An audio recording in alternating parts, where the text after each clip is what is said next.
Done. Natundos na po natin. Ito po, oh.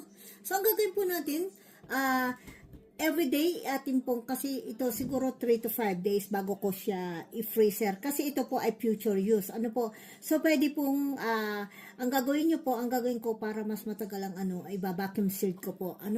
So, siguro marinate ko ng 3 to 5 days po bago ko ilagay sa freezer, vacuum sealed. Kasi ito po ay gagamitin ko later. So, ang gagawin po natin dito, pag ganyan po, everyday, atin po siyang i-rotate po para magpantay po ang lasa nila. Yun lang po. And thank you so much po for watching.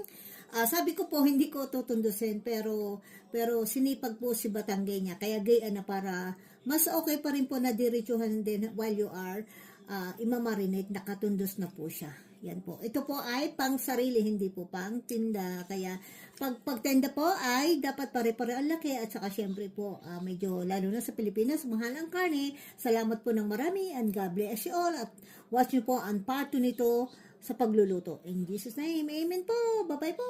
Done. Natundos na po natin. Ito po, oh. So, ang gagawin po natin, everyday atin pong, kasi ito siguro 3 to 5 days bago ko siya i-freezer. Kasi ito po ay future use. Ano po? So, pwede pong, ang gagawin nyo po, ang gagawin ko para mas matagal ang ay vacuum sealed ko po. So, siguro marinate ko ng 3 to 5 days po bago ko ilagay sa freezer, vacuum sealed. Kasi ito po ay gagamitin ko later. So, ang gagawin po natin dito, pag ganyan po, everyday, atin po siyang i-rotate po para magpantay po ang lasa nila. Yun lang po. And thank you so much po for watching.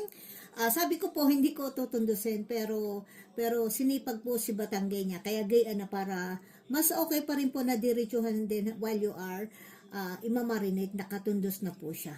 Yan po. Ito po ay pang sarili, hindi po pang tinda. Kaya pagtenda po ay dapat pare-pare ang laki at saka syempre po medyo lalo na sa Pilipinas, mahal ang karne. Salamat po ng marami and God bless you all at watch nyo po ang part 2 nito sa pagluluto. In Jesus name, amen po. Bye-bye po.